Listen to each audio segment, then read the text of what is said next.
Hello friends, today we are talking about the specific formula for computing index number. इससे पहले जो 4 lecture हो चुके हैं उसके अंदर हमने कंसेप्ट के बारे में पढ़ा, उसके मीनिंग के बारे में पढ़ा, फिर मैंने आपको 2 मेथड समझाई, fix base method, chain base method. फिर फिक्स बेस में से चेन बेस में कैसे कन्वर्ट करते हैं वो हमने सीखा, और चेन में से फिक्स में कैसे कन्वर्ट करते हैं वो हमने डिस्कस किया। अब आज हम स्टार्ट कर रहे हैं a specific formula for calculating index number. अब ये जो फॉर्मूला है वो अलग अलग स्टेप में डिवाइड हुआ है। आज हम लोग एक फॉर्मूला की बात करते हैं, फिर जब नेक्स्ट लेक्चर में हम लोग मिलेंगे, मेरा जब नेक्स्ट वीडियो होगा उसमें हम दूसरे, तीसरे और चौथे नंबर के फॉर्मूला के बारे में बात करेंगे। ठीक है, तो दोस्तों थोड़ा ध्यान रखो, मैंने यहाँ पे वैसा लिख कर रखा हुआ है the specific formulas for computing index number, और उसके अंदर फर्स्ट लिखा हुआ है the methods of weightage average. कुछ याद आया? 11 के अंदर कुछ इसी नाम की मेथड के हमने सम गिने हुए हैं मेजरमेंट ऑफ डिस्पर्शन के अंदर, अगर याद हो तो। यानी मीन ढूंढने के लिए हमने ये मेथड अप्लाई कर चुके हैं।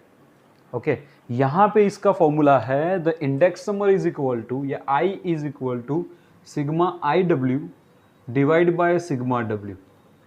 यानी हमें यहाँ पे इंडेक्स नंबर फाइंड करना है the way of sigma I W divide by sigma W.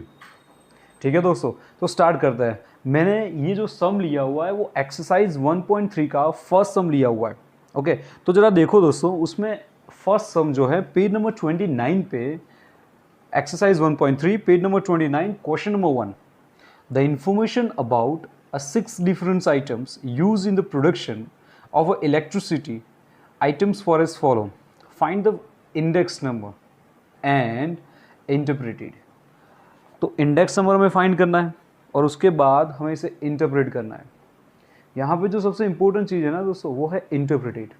यानी आंसर आने के बाद हमें ये बताना है कि ये आंसर शो क्या कर रहा है और ये आंसर जो है वो काम कैसे ले रहा है। ठीक है, तो हम लोग स्टार्ट करते हैं। मैंने यहाँ पे सम लिख के रखा हुआ है, हमें यहाँ पे आइटम्स दी हुई थी 6, तो ABCD करके मैंने आइटम्स लिखी हुई है, वेट दिया हुआ है इसलिए वेट लिख दिया है, और प्राइस रिलेटिव दिया हुआ है, परसेंटेज प्राइस रिलेटिव, तो वो लिख दिया है। अच्छा, सम की ऊपर की इंफॉर्मेशन में कहीं भी लिखा नहीं है कि find the weightage average method. ठीक है, तो फिर हम लोग वेटेज एवरेज क्यों ले रहे हैं? हम लोग वेटेज एवरेज मेथड इसलिए ले रहे हैं क्योंकि इस सम के अंदर आपको वेट दिया हुआ है। जब भी वेट दिया हुआ हो तब हमें वेटेज एवरेज फाइंड करनी है। वो लोग अलग से नहीं बोलेंगे कि चलो वेटेज एवरेज फाइंड करो। तो अगर उन्होंने अलग से नहीं बोला हुआ है तो हमें कौन सी मेथड लेनी है? Weightage average method. Is it done? ठीक है, सी फ्रेंड्स, अब थोड़ा ध्यान यहाँ पे दो। हमने फॉर्मूला लिखा है sigma I W divide by sigma W. हमने 11th में भी सीखा हुआ है कि वेट को क्या बोलते हैं? डब्ल्यू बोलते हैं, और परसेंटेज रिलेटिव को शो किया जाता है ऑलवेज इन आई फॉर्म। ठीक है, यानी आपके पास डब्ल्यू भी है और आई भी है।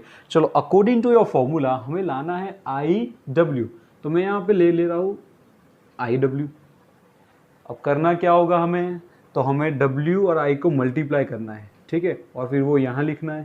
थोड़ा सा दोस्तों ध्यान देना, हम कैलकुलेशन कर रहे हैं, अगर कैलकुलेटर है तो ज़रा चेक करते रहना।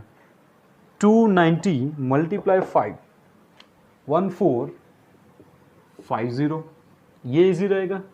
3150, ये भी सिंपल रहेगा। 2800, चलो इसका भी कर लेते, क्या हो जाएगा? 9000। चलो इसका करते, 315 multiply 20, 315 multiply 20, 6300, and the last one 25 और 320, 25 मल्टीप्लाई 320, 8000। ठीक है दोस्तों, क्या किया हमने? W और I का टोटल किया। देखो, हमेशा एक चीज़ याद रखो, जब आप 11th में थे तब भी मैंने ये एक बात आपको बार बार बताई है कि पहले फॉर्मूला लिखो और उसके बाद सम स्टार्ट करो। फॉर्मूला के हिसाब से यहाँ पे IW था तो हमने IW के हिसाब से यहाँ पे पहले IW ढूंढ लिया। ठीक है, I कौन है, W कौन है, वो हमने पहले फाइंड कर लिया, उसके बाद IW का मल्टीप्लाई कर दिया। अब सिग्मा W ढूंढेंगे, उससे पहले ये IW का टोटल भी कर देते हैं, क्योंकि हमें चाहिए क्या? Sigma IW। चलो इसका टोटल कर देते हैं दोस्तों।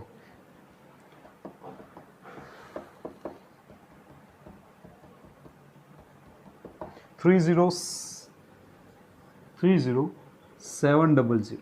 ठीक है, तो ये हो गया IW का टोटल। चलो W का टोटल कर देते हैं, वैसे इतने नंबर बड़े नहीं है कि कैलकुलेटर की जरूरत पड़ेगी। हाँ, इट्स 100, यानी कि वेट का टोटल अभी हो रहा है 100 और IW का टोटल हो रहा है 30700।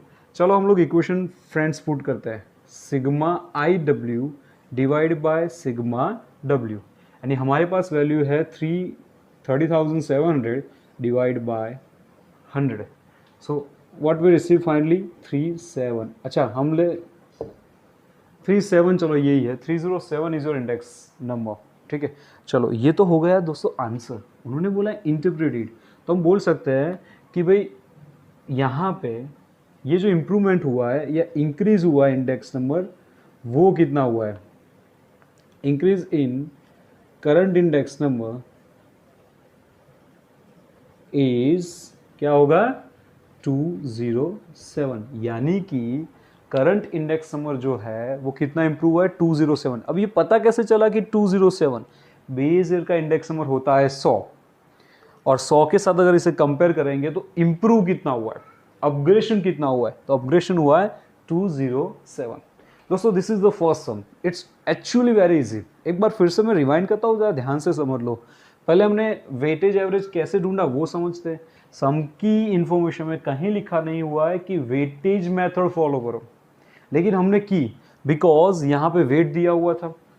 तो जब वेट दिया हुआ था तब हमें यूज़ करनी है वेटेज एवरेज मेथड। ठीक है, ये स्पेसिफिक बोला हुआ हो, ये दो तरीके, अगर स्पेसिफिक बोला हुआ है तब भी वेटेज एवरेज यूज़ करनी है, कुछ भी नहीं बोला हुआ है और वेट दिया हुआ है तो वेटेज एवरेज यूज़ करनी है। ठीक है, तो उसके हिसाब से हमने पहले आई ढूंढा, वेट यानी आई। जब प्राइस रिलेटिव परसेंटेज फॉर्म में हो तो इट्स कॉल्ड आई। याद रखो दोस्तों, जब प्राइस रिलेटेड परसेंटेज फॉर्म में हो तो इट्स कॉल्ड आई, बराबर है। तो आई डब्ल्यू का टोटल हो गया है, यहाँ पे मल्टीप्लाई करके हमने यहाँ पे टोटल कर दिया और डब्ल्यू का भी टोटल कर दिया।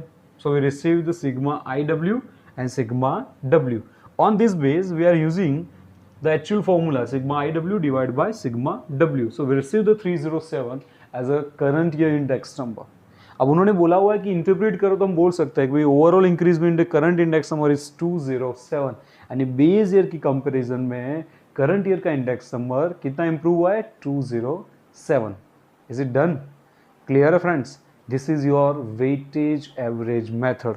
चलो एक और काम करते हैं, उसके बाद वाला भी जो सम है सेकंड नंबर का वो भी हम लोग यहाँ पे ले लेते हैं, तो थोड़ा इजी रह जाएगा सम सॉल्व करने के लिए। ठीक है, तो इन्फॉर्मेशन लिख देते हैं फ्रेंड्स। वी हैव आइटम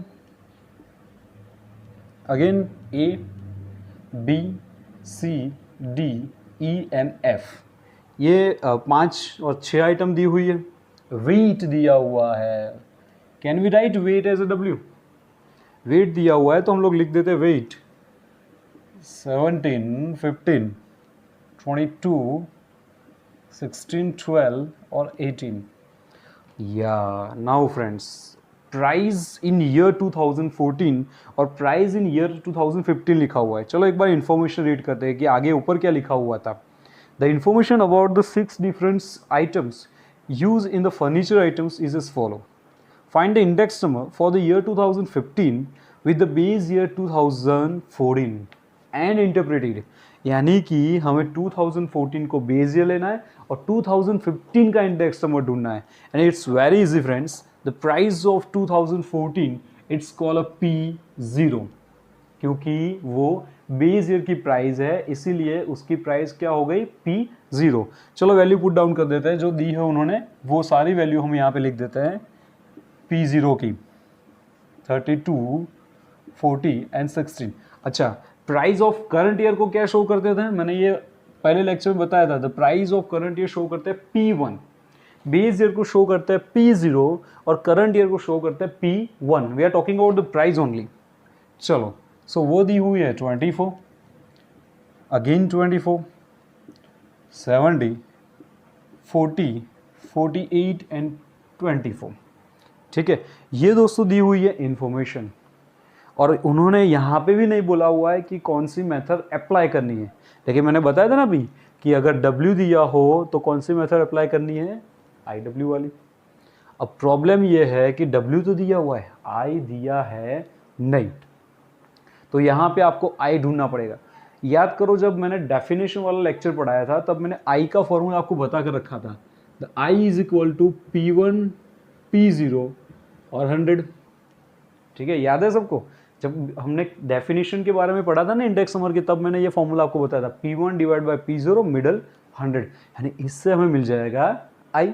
चलो उसे कैलकुलेट करके देख लेते हैं। 24 होगा आपका P1, 30 आपका बेस हो जाएगा, सब में अलग अलग होगा, 24/30, 24/20, 70/50, 40/32, 48/40 एंड 24/16 हो जाएगा। याद रखना है, यहाँ पे गलती नहीं होनी चाहिए। चलो दोस्तों, तो 24/30 और 100 एंड वी रिसीव द 80। फिर है 24/20 यानी 120, 70/50 140, फिर 40/32 125। चलो नंबर तो अच्छे आ रहे हैं। फिर है 48/40 120 और लास्ट वन 24/16 to 150। दोस्तों एक बात याद रखो, यहाँ पे आइटम के हिसाब से बेस ईयर चेंज हो रहा है, तो गलती से सबके नीचे 30 मत लेना। 24/30 हुआ, 24/20 हुआ, 70/50 हुआ, 40/32 हुआ, 48/40 हुआ और 24/16 हुआ है। ठीक है, और मैंने मल्टीप्लाई कर दिया है 100। चलो हमारे पास आई आ चुका है, डब्ल्यू आ चुका है, तो अब हमें करना क्या है, आई डब्ल्यू। चलो फ्रेंड्स, तो आई डब्ल्यू का यूज़ कर रहे हैं, तो मल्टीप्लिकेशन गलती नहीं होनी चाहिए, हमें करना है आई और डब्ल्यू का मल्टीप्लाई। चलो करो, 17 into 80, 17 into 80 1360, 15 into 120 to 120 1800, 22 into 140, 22 into 140 3080, 16 into 125, 16 into 125 2000, 12 into 120, it's easy, 1440, and the last one 18 into 150 2700।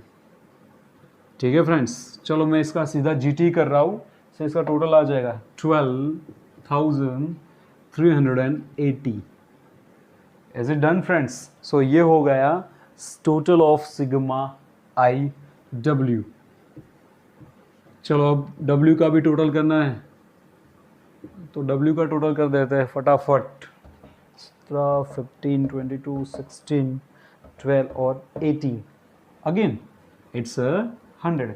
ऐसा जरूरी नहीं कि ये 100 ही हो, लेकिन ओकेजनली यहाँ पे दोनों सम के अंदर 100 आ रहा है।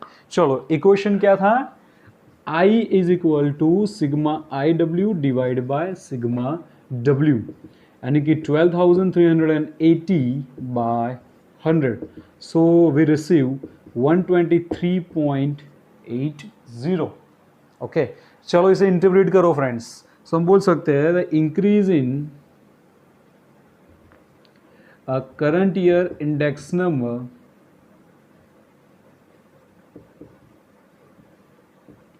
इज क्या हो जाएगा, 23.80%। हाँ, ये याद रखना है, क्योंकि हम इंडेक्स नंबर कर रहे हैं, तो जब हम कमेंट करेंगे तो सिर्फ 207 नहीं लिखेंगे, हम लिखेंगे 207%, क्योंकि इतने परसेंटेज इम्प्रूवमेंट हुआ है। Friends, this is actually weightage average method. ये जो मेथड है ना, उसमें इंपॉर्टेंट क्या है वो मैं आपको समझा देता हूँ। देखो, ये रेडीमेड सम आने के चांसेस बहुत कम होते हैं। चांसेस होते हैं इसके अंदर कि आई मिसिंग है तो आई कैसे ढूंढेंगे, डब्ल्यू मिसिंग है तो डब्ल्यू कैसे ढूंढोगे। अब आप बोलोगे सर आई मिसिंग है, वो तो समझ में आ गया कि ये फॉर्मूला यूज करेंगे, डब्ल्यू मिसिंग है तो वो कैसे ढूंढेंगे। ठीक है, सो वही तो एक क्लू है जो आने वाले मेथड्स के अंदर हमें स्टडी करना है कि जब डब्ल्यू मिसिंग हो तो हम क्या करेंगे। लेकिन आपको दोस्तों ये दो सम से इतना तो समझ ही लेना है कि वेटेज एवरेज मेथड बहुत सिंपल है। इसकी प्रैक्टिस के लिए आप इलस्ट्रेशन के अंदर 2-3 सम जो दिए उसका प्रैक्टिस करो। अब जब हम कल के लेक्चर के अंदर मिलने वाले हैं, तब मैं आपको और 3 मेथड के बारे में बताऊंगा जो इस चैप्टर की सबसे वैल्यूबल मेथड है। लास्ट पेयर्स, पासेस और फिशर। मेथड को समझना भी बहुत इम्पोर्टेंट है कि इस मेथड को उसी तरह से क्यों कैलकुलेशन किया जाता है, इस मेथड को ढूंढने के पीछे लॉजिक क्या है, ये सारी चीज़ें हमें आने वाले लेक्चर के अंदर समझनी है। लेकिन दोस्तों उससे पहले मैं आपको एक काम दे रहा हूँ। फर्स्ट लेक्चर से लेकर ये 5th लेक्चर है, तो ये सारे लेक्चर को एक बार ध्यान से इधर ध्यान से सुन लो। मैंने सारे लेक्चर के अंदर कुछ ना कुछ क्लू आपके लिए छोड़ के रखा हुआ है। जहाँ जहाँ पे कोई इंपॉर्टेंट टॉपिक आया हुआ है वहाँ वहाँ मैंने आपके लिए कोई हिंट दी हुई है, क्योंकि जब लेक्चर नंबर 6 आएगा ना तो ये सारे क्लू, ये सारे हिंट हमें काम में लेनी है। तो आपका आज का काम क्या है, वो सारे लेक्चर एक बार फिर से रिवाइंड करो, और जहाँ जहाँ आपको लगे कि नहीं सर ने ये जो बात बताई है वो कोई इंपॉर्टेंट क्लू है, तो आप एक नोट में अलग से लिख दो। जब लेक्चर नंबर 6 आएगा तो ये सारे पॉइंट आपको काम में लेने हैं, ठीक है। तो ये स्मार्ट वर्क है हमारा दोस्तों, आपको याद रखना है। तो फिर से लेक्चर नंबर 1, 2, 3, 4, 5 सारे लेक्चर एक बार फिर से देख लेना है, और जहाँ जहाँ पे पॉइंट दिखे कि हाँ ये सर ने कुछ अलग बात की हुई, ये पॉइंट कुछ अलग है, या ये पॉइंट इम्पोर्टेंट है इस लेक्चर का, तो उसे नोट डाउन करो। और जैसे नोट डाउन हो जाए मुझे वो पिक सेंड करो, ठीक है। मुझे ये देखना है कि कितने लोग हैं जो एक्टिव होकर काम कर रहे हैं, और हमें ये नोट डाउन भी करना है कि जब हम लोग लॉकडाउन में थे तो कितने लोग थे जो पॉइंट्स भी सर को पिक सेंड कर रहे थे, ठीक है। तो आपका आज का होमवर्क क्या है, जो लेक्चर्स मैंने आपको अभी तक पढ़ाए हुए हैं उस सारे लेक्चर के अंदर मैंने जानबूझ के कहीं ना कहीं के कोई ना कोई क्लू छोड़ा हुआ है जो अब आने वाले नए टॉपिक के लिए हमें काम में लेना है।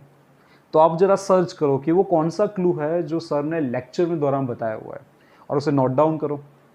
और वो नोट डाउन होने के बाद आपको मुझे वो नोट्स जो लिखिए 3-4 जो भी टॉपिक्स होंगे, चाहे हो सकते हैं कि आपको 2 ही ध्यान में आए तो कोई प्रॉब्लम नहीं है, 3 आए तो 3 है, 4 आए तो 4 है, 10 आ रहा है ध्यान में तो 10 लिख कर मुझे सेंड करना है। This is your present. मैं चेक करूंगा कि कितने लोगों ने मुझे वो पिक सेंड किए हुए हैं, और उससे पता चलेगा कि कितने लोग हैं जो रेगुलर काम कर रहे हैं, ठीक है। और अगर किसी ने पिक नहीं सेंड किया तो फिर मैं उनके पेरेंट्स को कॉल करूंगा, ठीक है। लेकिन मुझे पता है कॉल करने की नौबत नहीं आएगी, आप लोग वैसे भी बहुत सारे एक्टिव हो, ठीक है। सो दोस्तों आज हमने सीखा है the methods of weightage average, और ये मेथड बहुत इंपॉर्टेंट है क्योंकि पीछे जो एक्सरसाइज आने वाली वहाँ पे हमें 2 नई चीज़ें सीखनी है। एक चीज़ हमने यहाँ पे सीखे रखी हुई है कि आई ना दिया हो तो कैसे ढूंढना है, लेकिन दूसरी चीज़ अभी हमें सीखनी है कि अगर W ही ना दिया हो तो W कैसे ढूंढे, ठीक है।